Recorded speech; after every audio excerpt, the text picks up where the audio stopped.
Freeze life. Dying is a process, and cryonics stops that process. Grow a heart. Clone the past. What if birth didn't need a mother? What if the extinct aren't extinct anymore? 13,000 years after the last dire wolf walked the earth, scientists say they've now brought them back. Science is rewriting the rules, and future fantasies are happening now. Are we on the edge of a miracle or a mistake? Let's find out. This is Alcor's patient care bay. This is where we have all our patients stored, currently 199 humans. Since forever, humans have been obsessed with living longer. Elixirs of life, magical fountains, you name it. And honestly, can't blame us. Who wouldn't want to live forever? Now, imagine hibernating your way into the future. Floating cars, space vacations, waking up when life's basically a sci-fi movie. Sounds wild, right? But it might actually be possible. This is where Cryionics comes in. If you've never heard about it, in simple words, Cryionics isn't sci-fi. It's science's ultimate pause button. When doctors say there's nothing more we can do, Cryionics says, not so fast. They're not really dead, they're just legally dead. They're not biologically dead, obviously, because you can donate all kinds of organs that are still viable and keep other people alive. It's not freezing, it's vitrification, turning the body into a glass-like statue at minus 196 degrees Celsius. The time practically stops, so there's no decay, just waiting. So that's it? Yeah, pretty much. We come at the stage where doctors today have given up, where today's medicine and technology is not sufficient to keep you going, but we're saying instead of just disposing of the patient, give them to us, we're going to stabilize them, stop them getting worse, and hold them for as long as it takes for technology to catch up. It banks on the idea that someday in the future, when they've cracked all the codes, cured every disease, and figured out how to restart the human body, you're coming back. Just FYI though, the price, your life savings. The alternative? Well, YOLO. Each patient is wrapped first of all in a sleeping bag, in case we have to move them to soak up liquid nitrogen. Then they're put inside this aluminum pod where they're secured in there, so they have mechanical protection. The first cryonics facility to ever launch was the Alcor Life Extension Foundation in Arizona, way back in 1972, so here's how it works. They stabilize the body right after legal death using ice baths, CPR devices, and a cocktail of meds, basically trying to stall decay before moving it to a tank of liquid nitrogen. They're very much like people in a long-term coma, except there's no metabolism.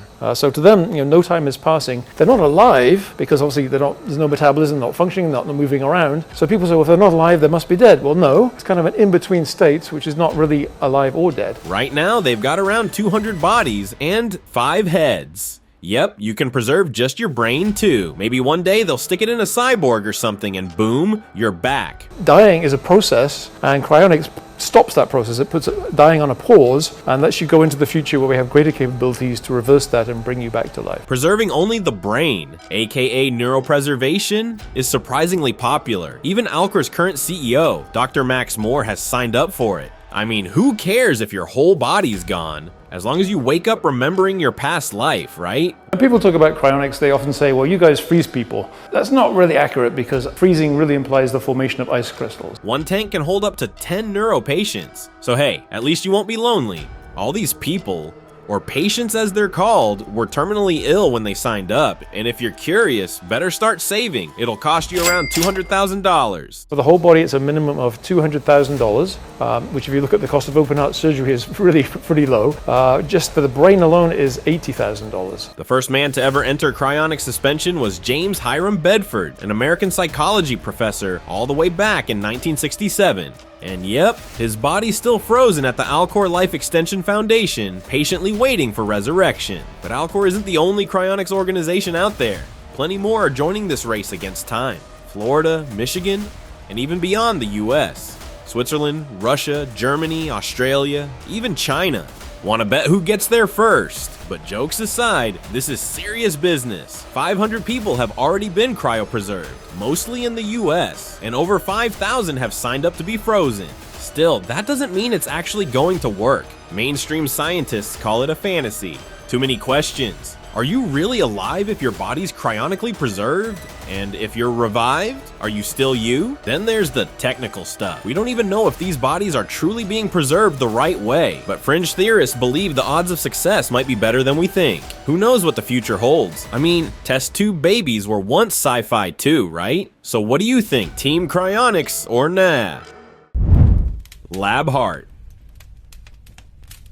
Many scientists think that there is a maximum human lifespan of around 120 years. Okay, so maybe cryonics is a bit extreme. What about lab organs? Well, I won't say they're less extreme than cryo hearts, but maybe more doable? Still pretty shocking though, right? I mean, imagine not needing a donor. You just pop into a lab and buy an organ, like going to the drugstore. But what if there was a way of manipulating stem cells, of taking them back to the beginning, of rewinding their clocks so that growth could continue? Meet Dr. Ott. He's been using stem cells to grow functioning hearts in the lab. His team starts with a donor heart, strips it of cells, then injects it with reprogrammed stem cells. Thanks to Shinya Yamanaka's 2008 breakthrough turning skin cells into embryo-like stem cells. We flush the organ with detergent to remove all cells from this heart by using the organ's own vascular systems. The heart is then trained in a bioreactor using electric pulses and stretching to mimic real development.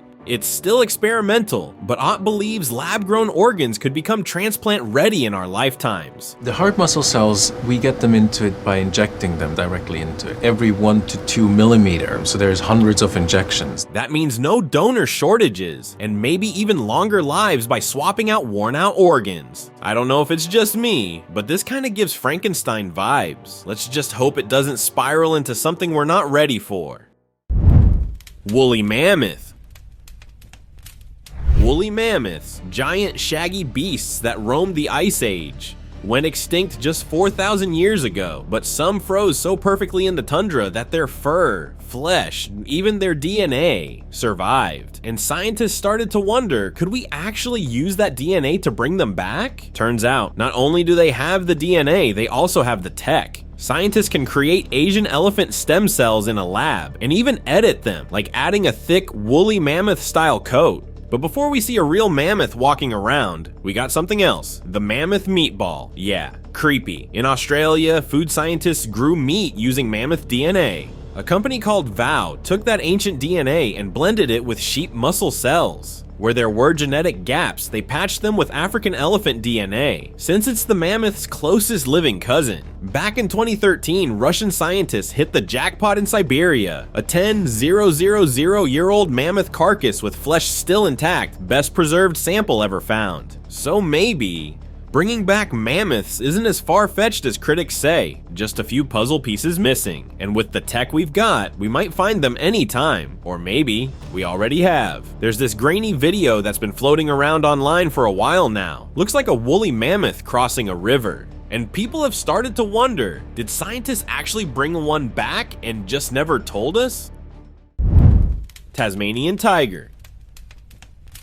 It's an incredibly amazing, beautiful marsupial that was brutally hunted by humans to extinction. Gone since 1936, the Tasmanian tiger was a striped marsupial predator, once native to Australia and Tasmania. Now a team led by geneticist Andrew Pask wants to bring it back. How? By editing the DNA of its closest living cousin, the fat-tailed dunnart, using CRISPR tech. Basically, splicing together ancient genes like it's molecular Lego. Sounds wild, right? But it's messy. DNA gaps, ethical chaos, and one big question: are we fixing nature or playing God? Supporters say it could help restore damaged ecosystems. Critics call it a vanity project with unknown consequences. If everything works out, we might see a prototype thylacine in a decade, but whether it'll be the real deal or just a striped dunnart in cosplay, no one knows. This will be the foundation of bringing the thylacine back. Clone comeback. In 2000, the Pyreneian Ibex, a wild goat once native to northern Spain, vanished for good. The last one passed away, and that was that. Or so we thought. Before it drew its last breath, scientists preserved its skin in liquid nitrogen. Years later, they tried something radical, cloning it. They took its DNA, slipped it into goat eggs, and a Bacardo was born. It was the first time an extinct animal had ever been brought back, but the baby didn't survive. Lung defects, the same kind seen in other cloned animals. Still, it was a huge moment, a spark of hope, because if we can do this once, what else could we bring back? Mammoths? Maybe. Dinosaurs? Let's not get too Jurassic just yet. Dodo Bird. That the dodo is a type of pigeon. Not like the pigeon that lives outside, but a very cool, obscure group of pigeons. Take a look at this picture and tell me you don't see a dodo. And we all know the dodo bird's been extinct for what? 350 years. This photo was taken in Mauritius, a small country off the coast of East Africa. So how is this even possible? Well, turns out scientists have extracted dodo DNA. Beth Shapiro, for instance, once pulled DNA from the famous Oxford dodo specimen. She explains how ancient DNA can reveal all kinds of lost biological secrets, like proving the dodo was actually a type of pigeon. And she's hopeful. Says we might one day see a real dodo walking around again. But maybe that day's already come, because seriously, what else could this photo mean? Maybe they've already cloned the dodo, or what if it never actually went extinct?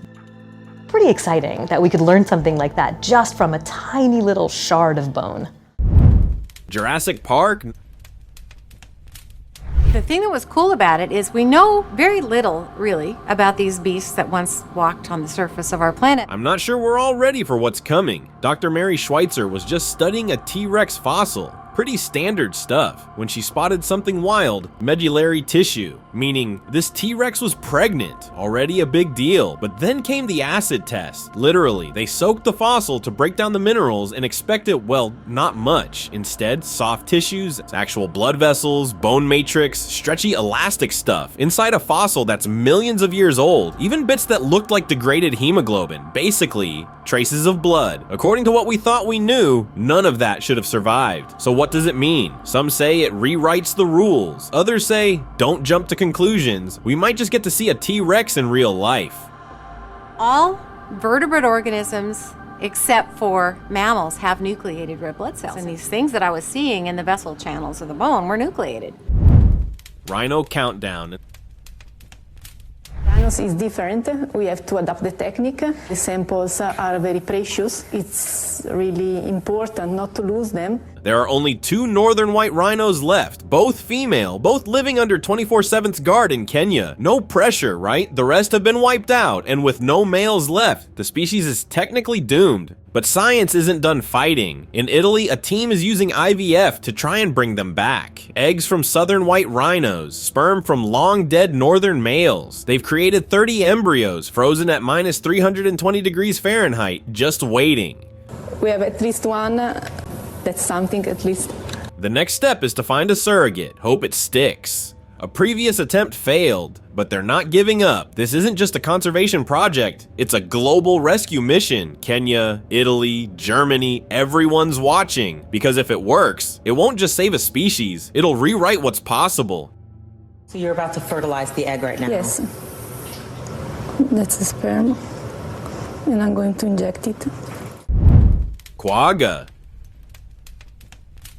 De-extinction is a real thing. Still on the fence? Let me tell you about the quagga. Went extinct about 100 years ago. It looked like a zebra in the front and a horse in the back. Basically nature's version of a mullet. Well, scientists have managed to bring 6 of these guys back. Yep, 6. They go by a new name now. Rao Quagga, named after one of the project's founders, Reinhold Rao. Pretty cool, right? Who knows what's next? Mountain lions, maybe?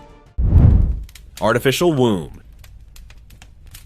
Environment more similar to the womb is, I think, the best solution. We wish to help the parents and children who came after us. Each year, about 15 million babies are born too early, and for many of them, time makes all the difference. That's where artificial wombs step in, a concept first explored in 1958, now becoming real. Modern prototypes like Extend and Eve aim to gently support extremely early births, giving them the environment they need to keep growing safely. Then came a big leap. In 2022, Berlin-based Ectolife revealed the world's first artificial womb facility. Imagine a soft biobag, fine-tuned to mimic the natural womb, with circulation powered by the baby's own heartbeat. Oxygen delivered through a gentle external system, waste quietly filtered out. And yes, it raises a lot of big questions. But one thing's clear, this could change the start of life for so many. What we really need is a liquid-filled environment that protects the baby from air. That would be a wish come true. Monster clones. We're very close. But I think if you can look at what we're doing and make any suggestions about how we might be able to improve it. While some attempts to bring back extinct animals have seen success, not every case ends in triumph. Take the Lazarus Project. Their goal? Revive the extinct gastric brooding frog. Sounds harmless enough, until the cloning attempts started going sideways. They hit wall after wall. Some results were straight up nightmare fuel, like mutant tadpoles with 2 tails or weird holes, and eggs injected with the frog's DNA. They'd start to grow, then just stop. Still, scientists were weirdly optimistic. The fact that the DNA even began growing gave them hope. But what if this is a warning? I mean, what if playing God just ends up creating, well, monsters? Elizabeth Ann. Born in December 2020, Elizabeth Ann wasn't just any ferret. She was history in the making. The first cloned US endangered species, crafted from the DNA of Willa, a wild black-footed ferret who passed away over 3 decades ago. Willa had something today's black-footed ferrets lack: genetic variety, with just 300 or so wild ferrets left, and all from the same narrow gene pool. That variation is a lifeline. Viagen's team pulled it off using somatic cell nuclear transfer, implanting the embryo into a domestic ferret. Elizabeth Ann is more than a clone. She's a potential fix for inbreeding, a genetic reboot for a species on the brink. One small ferret, one giant leap for conservation. Dolly the sheep.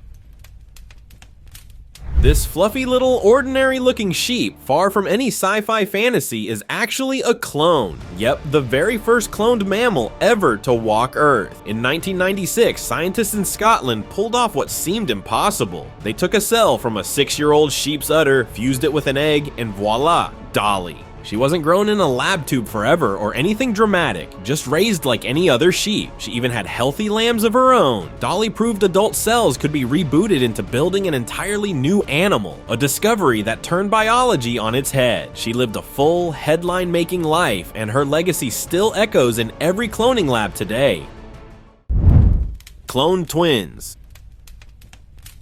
In 2018, Zhong Zhong and Hua Hua made history as the first primates cloned like Dolly the sheep through somatic cell nuclear transfer. It took a ton of failed attempts, but Chinese scientists finally pulled it off by fine-tuning the process with special genetic reprogramming tools. Why did they do it? To create genetically identical monkeys for medical research, like Alzheimer's, Parkinson's, and more. But here's where it gets complicated. If monkeys can be cloned this way, what's stopping humans? The team says there's no need to worry. Human cloning is still too risky, not to mention unethical and illegal in most places. Prisolski horse.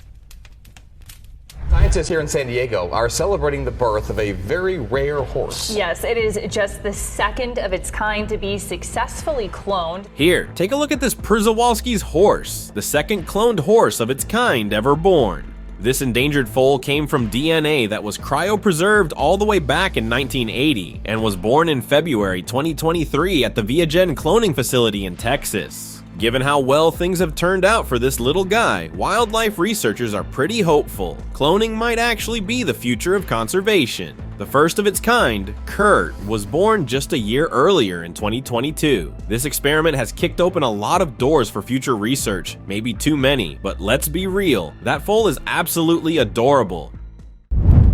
Capsula Mundi project.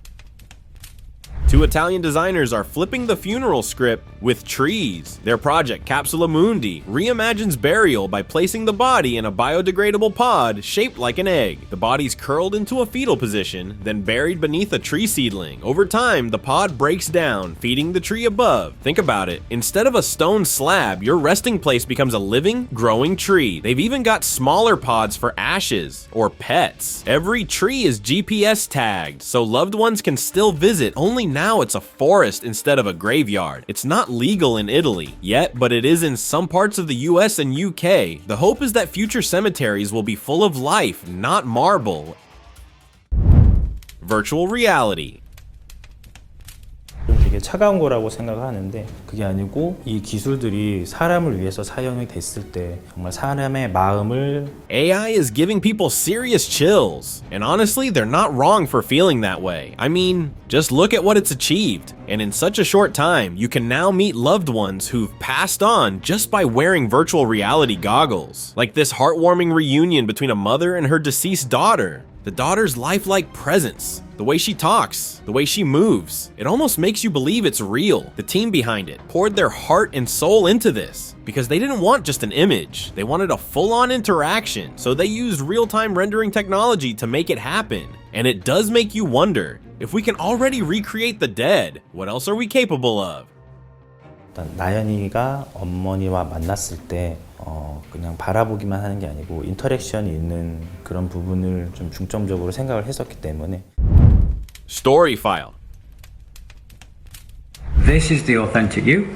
This is the video that you created, and now you're making that accessible by means of conversation for the future. This isn't sci-fi, it's Story File. Founded by Stephen Smith, the company lets you talk to someone even after they're gone. Without faking a single word, here's how it works. While alive, a person records answers to hundreds of questions on camera. Later, AI matches those recordings to whatever you ask. So if you say, "What was your favorite holiday?" you'll see their actual response, not a chatbot or a voice clone, just them. Smith's own mother did it before she passed in 2023. Now, her family still chats with her. Originally built to preserve conversations with historical figures, it's now used for grandparents, parents, anyone who wants to pass on more than a will, like wisdom.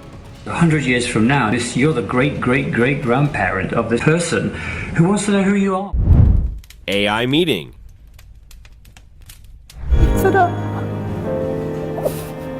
엄마, 너무 보고 싶었어요. Now I recommend you go grab some tissues, because this one's a tearjerker. Here's another rendering of how you can meet your loved ones, this time through a screen. A mother who lost her pilot's son got to meet him again. And yeah, it hits you right in the feels. Sure, it still looks a little stiff, but honestly, still pretty amazing. And who knows, maybe 10 years from now, we'll even be able to touch and feel people who aren't physically there. 보고 싶었어. Cognification.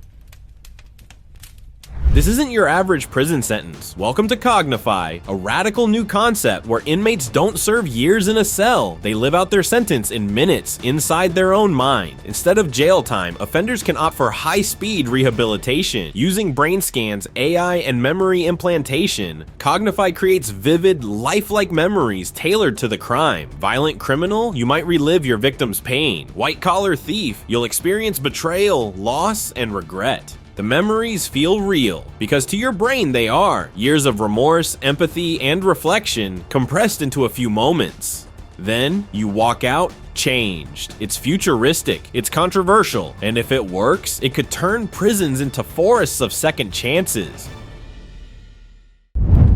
Dire Wolf.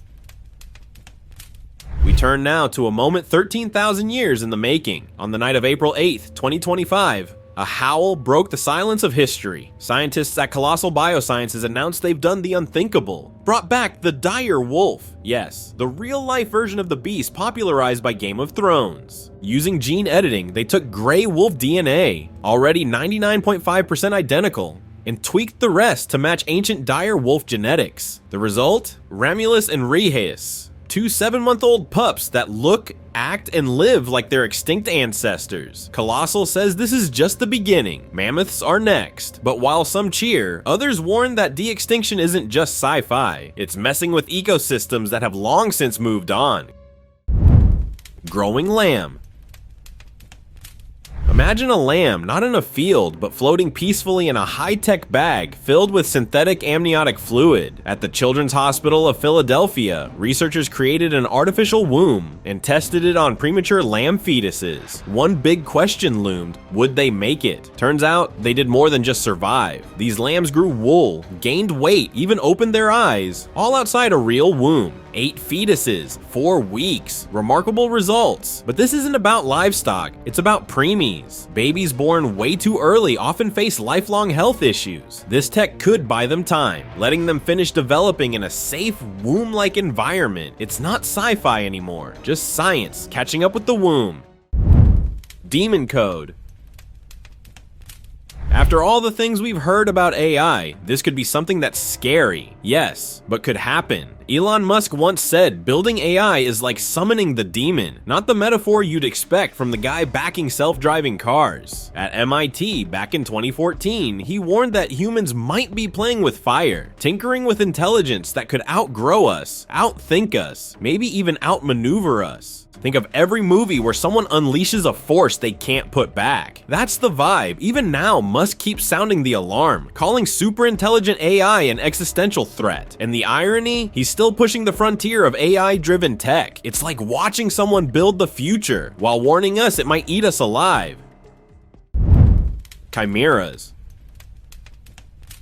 Okay, so, we all know how birds evolved from dinosaurs. Well, scientists decided to reverse that, and yep, they managed to grow dinosaur legs on chicken embryos. Actual dino legs. Here's the deal. Birds are basically the modern cousins of big ol' feathered dinos called coelurosaurs. Even raptors, distant families. So these researchers wanted to trace how that dino to bird shift happened. What did they get? A freaky embryo rocking ancient style limbs. Reverse evolution in action. And this wasn't the first rodeo. Back in 2015, another team gave a chicken embryo not just dino feet, but a snout. These guys never hatched.